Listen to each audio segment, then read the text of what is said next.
बार के विधानसभा चुनाव में नीतीश कुमार और तेजस्वी यादव के बाद अगर कोई नेता सबसे ज्यादा सुर्खियों में रहा तो वो थी पुष्पम प्रिया चौधरी। मीडिया का खूब अटेंशन मिला, सोशल मीडिया पर बहुत ज्यादा एक्टिव थी, लगातार अपने बयानबाजी की वजह से भी वो सुर्खियों में बनी हुई थी। लेकिन जब बिहार विधानसभा चुनाव के नतीजे घोषित हुए तब पता चला कि बिहार की जनता ने पुष्पम प्रिया चौधरी को स्वीकार नहीं किया। कारण क्या था, इसको टटोलने की कोशिश अब भी जारी है, चाहे वो पुष्पम प्रिया चौधरी की तरफ से हो या फिर बिहार की जनता की तरफ से। नमस्कार, मेरा नाम निशा ओझा है और आप DTW 24 न्यूज देख रहे हैं। आज सदन में तेजस्वी यादव और नीतीश कुमार की जमकर बहसबाजी हुई।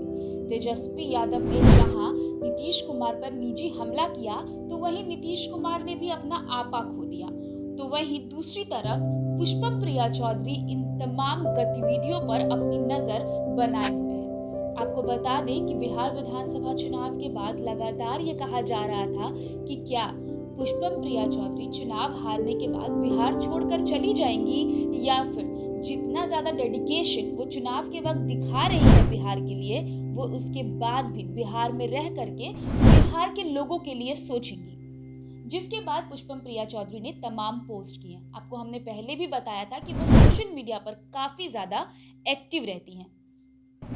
चुनाव हार जाने के बाद पुष्पम प्रिया चौधरी का पहला जो पोस्ट आता है उसमें वो काफी बौखलाहट में दिखती है, जब वो मीडिया पर भी उंगली उठाती है और कहती है कि मीडिया उनके ड्रेस और उनके लैंग्वेज से ऊपर उठ ही नहीं पाई, यानी कि उनके काले कपड़े और उनकी अंग्रेजी से ऊपर मीडिया नहीं उठ पाई, इसलिए वो चुनाव हार गई। साथ ही उन्होंने ये भी कहा कि बिहार की जनता ने इस बार भी विकास को मुद्दा बना करके वोटिंग नहीं की। इस बार के चुनाव में जो सबसे ज्यादा हाईलाइट था वो था यहाँ के रोजगार के लिए वोटिंग। युवा लगातार अपने रोजगार की मांग कर रहे थे, सरकार को घेर रहे थे। इस वजह से इस बार का चुनाव काफी ज्यादा इंटरेस्टिंग हो रहा था। लेकिन जब नतीजे आते हैं तो नीतीश कुमार फिर से मुख्यमंत्री बनते हैं।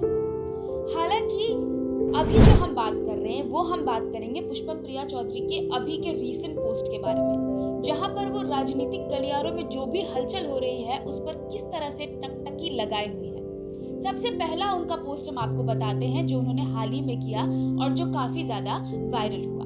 पहले ट्वीट में पुष्पम प्रिया चौधरी उस दिन के बारे में जिक्र करती है जिस दिन लालू प्रसाद यादव का एक ऑडियो वायरल होता है। वो लिखती हैं कि एक जेल से फोन करके विधायकों को खरीदते हैं, दूसरे सदन में अनधिकार बैठक करके विधायकों को डराते हैं। दोनों अवैध, दोनों अनैतिक। बिहार के अंजामे गुलिस्ता को बिगाड़ने के लिए बस ये दो नाम काफी हैं, बड़े भाई, छोटे भाई। #30 years of लॉकडाउन। ये #30 years of lockdown Pushpam Priya Chaudhary ने बिहार की गलियारों में खूब ट्रेंड करवाया। वहीं अगर हम बात करें उनके दूसरे पोस्ट की, जिसमें उन्होंने बिहार सरकार को फिर से घेरा, वो लिखती है कि भारत में कोरोना अब एक सरकारी महामारी हो गई है। सरकारी नियमों की तरह इसको सुविधा अनुसार व्याख्या है। श्रमिक पलायन, किसान प्रदर्शन, जन असंतोष और लोक पर्व त्योहारों में कोरोना एक भयंकर महामारी है। मास्क लगाना जरूरी है, ना लगाने पर डंडे और दंड का प्रावधान है। लॉकडाउन, सामाजिक दूरी अनिवार्य है और जब चुनाव और रैलियों की जरूरत होती है तो कोरोना की हार और सरकार की जीत हो जाती है। भारत फिर विश्व गुरु बन जाता है। अब बात करते हैं पुष्पम प्रिया चौधरी के आखिरी ट्वीट की, जो काफी ज्यादा वायरल हुई। इसमें कहीं ना कहीं वो नीतीश कुमार के साथ साथ नरेंद्र मोदी को भी लपेटे में ले रही थी। उन्होंने लिखा कि नौकरी छोड़िए, मैनिफेस्टो वाला फ्री टीका ही लाइए, जब तक दवाई नहीं तब तक ढिलाई नहीं। पुष्पम प्रिया चौधरी लगातार अपने पोस्ट से ये तो साबित कर रही हैं कि वो लगातार बिहार की राजनीति के हलचलों में अपनी नजर को बनाए हुए हैं। कब तक वो इसी तरह से टिकी रहेंगी ये भी देखने वाली बात होगी। बहरहाल आप इस तरह की तमाम खबरों को देखने के लिए हमारे चैनल के साथ बने रहिए। तब तक के लिए बहुत बहुत शुक्रिया।